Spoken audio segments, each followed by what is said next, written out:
All right, welcome back. Let me throw a few plugs out here for the Fill in the Void Podcast Network. Let me also throw out, I will be hosting I already hosted the Indie Power Rankings Singles Top 100 Mid-Year Reveal. You may also find the Indie Power Rankings on iHeartRadio as well. You can also listen to us on Spreaker.com/filling_the_void. You may also listen to us on iTunes, Google Play, Stitcher, Player FM, and TuneIn Radio.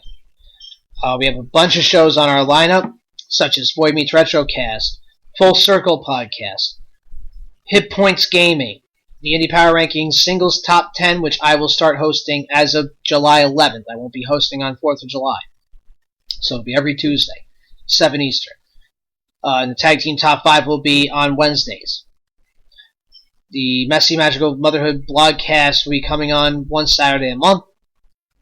Nerd Herders, live every Friday, 9 Eastern. The Blake and Sal Show, Friday mornings at 10 a.m. The Indie Artist Realm, which precedes my show here at Open Mic Wrestling Night, the best unsigned talents of music out there. They go live. DJ Classic goes live with the Indie Artist Realm at 7 Eastern. Travis and Vic's Drunken Horror Adventures. I had the pleasure of doing the Chris Benoit True Crime episode that they had done a couple of weeks ago. You can find that on our network as well. They're not on iHeartRadio yet, but they will be shortly. And then Whatever It Takes, a Degrassi podcast. So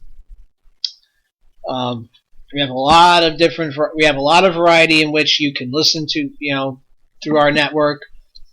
If you're not necessarily the biggest wrestling fan, you got plenty of choices. Or if you're a wrestling fan, obviously you'll be listening to this show. There's also other things in which you might enjoy. So thank you all for supporting Filling the Void Podcast Network up until this point. Again, thank you to everybody between my partner, DJ Classic, as well as all the other co-hosts that have come through, past and present, because, through better or for worse, they all help us grow and move forward and, get better and do different things. So, thank you to everybody. We're on this journey together, and there's a hell of a lot more to come. There's a lot more to come. Trust me when I tell you that. Okay, so the question at the very top of the statement I made at the very top of the show this past week, a lot of us witnessed, quite possibly, the most devastating heel turn in wrestling of this century. And I'm sure it's eating you up a little bit, if you care enough. I'm sure it's eating you up a little bit of, what the hell is he talking about? Why is he... what could be so bad?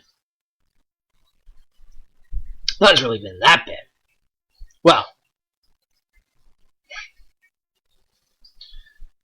longtime Bayley superfan, I believe her name was Zoe.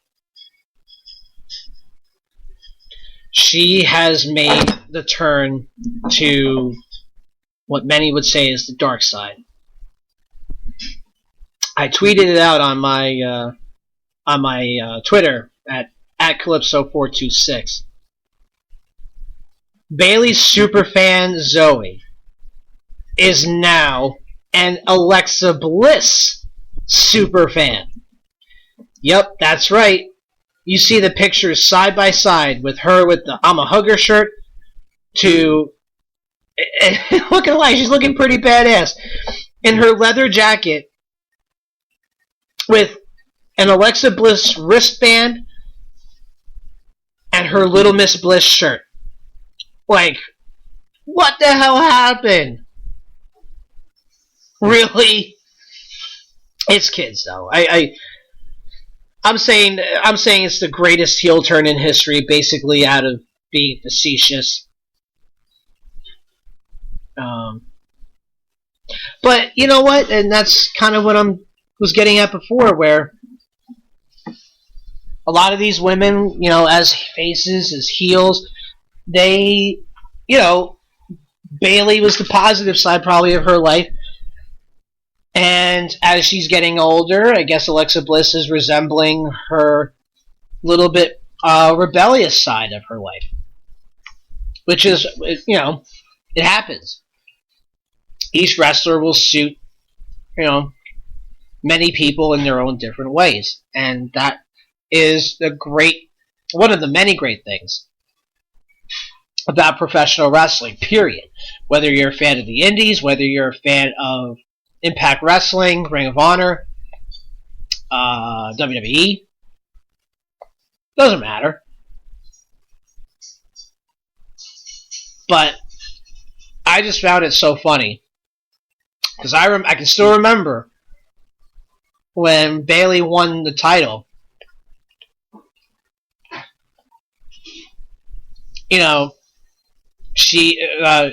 Zoe was crying for her, so proud that she won. She became a part of the show. And again, another thing I'll never forget is when Bayley's leaving for the main roster, she loses to Asuka, she goes over and hugs Zoe. And Zoe's crying because then she's saying good luck, because guess where she's going? The main roster. And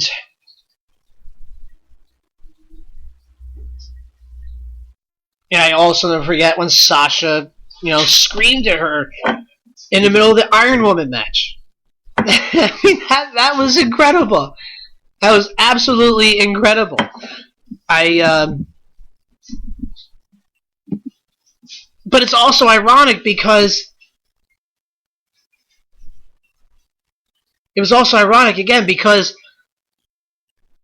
Bayley was just squashed by Alexa Bliss at a pay-per-view, at Extreme Rules. This is where, and I don't know the story behind the double picture. I really don't care. But it could be one of those things where, that person, meaning Alexa Bliss, was impressionable because she's tough and she gets shit done. And maybe Bayley's sign of weakness in character also meant that she's just weak, and a lot of times young men and young boys and girls will gravitate towards the stronger, dominant personality. And Bayley has always had a very passive personality, whereas Alexa Bliss is, she might be 5 feet of fury, but she takes you head on. So, again, the wrestlers are impressionable in many ways.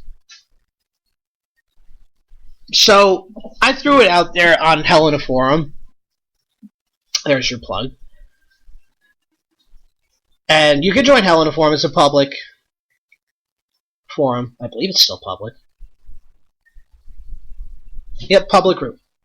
Hell in a Forum wrestling discussion. I threw it out there. I said, in your opinion, what is the greatest heel turn of all time? And I also reiterated, not Hogan, not Michaels, meaning not the famous Bash at the Beach incident, and also not the famous barbershop incident with Michaels and Jannetty. So I got a few answers here. From Tarek of the Scholars of Wrestling. He says, quote, I have two.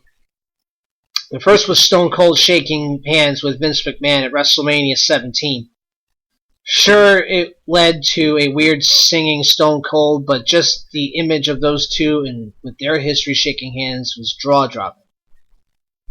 The second is Kane unmasking and seeing where they went with it. He was the main focus of WWE at that time, and he became legit scary. I agree with both. Now, with the Stone Cold Steve Austin thing, Yeah, Stone Cold. For me, I was an Austin guy through and through. I don't care if he was a good guy, bad guy. I was always a Stone Cold guy.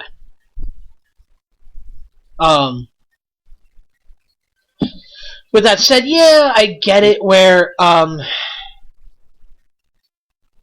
it was weird to see, after Stone Cold making history and stunning his boss at Madison Square Garden, the building in which his family pretty much made famous for wrestling and boxing, where Austin shows the ultimate disrespect towards authority and at that building in particular, to now shaking hands at the Reliant Astrodome.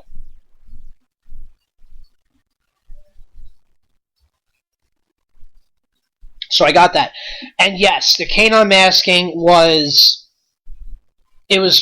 timed perfectly. It made sense at the time. And then Kane being the main focus for a long time was a great thing. Did it lead to a world championship? No, but that also happened at Madison Square Garden. So, and he was the main focus of WWE TV for a long time. Between choke slamming Eric Bischoff off the stage and setting Jim Ross on fire, and the ambulance match with him and Shane McMahon, soon thereafter. He was a main focus. Now, I would have liked to have seen him with the World Championship at the time, but guess who was the champion? Triple H. And no way in hell that was coming off him. So those were Tarek's comments. Jamels had said, quote, most recently I loved Rollins turning on the Shield. He was the one that was least likely to have been predicted to do the turn. I agree with that. That legit shocked me. Because it takes a lot for wrestling fans to be shocked anymore in this day and age, which sucks. But that one legit shocked me.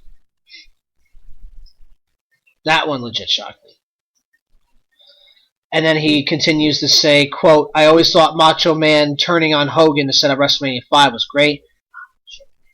The match and segment during Saturday night's main event is one of the best pieces of television ever. I agree with that as well. I definitely agree with that as well. So those were his. Frank Solo said, Andre led to the huge success of WrestleMania 3, plus it was a logical turn. Basically, when he calls out Hogan, ripping the cross off his neck, the crucifix off his neck, saying, I'm only here for, to challenge you for the World Championship at WrestleMania. Hogan accepts the challenge, and the rest is history. Frank also says Mr. Wonderful on Hogan, which preceded that. I wasn't alive to witness that, and I can't really quite remember it off the top of my head. I don't know if I ever watched it or not. Then Kevin O'Sullivan said Linda McMahon, and I questioned him, and he pointed me out to when she turned on Jim Ross. Or Vince, Stephanie, and Linda humiliate Jim Ross in an October 2005 edition of Monday Night Raw. That was a good one too. That was a very good one. But yeah, you've seen a lot of them though recently though too. I mean, the legitimate I feel best one. I'll go even sooner than with the Seth Rollins bit. The Tommaso Ciampa turn on Johnny Gargano at NXT TakeOver was perfect. They have a long story in which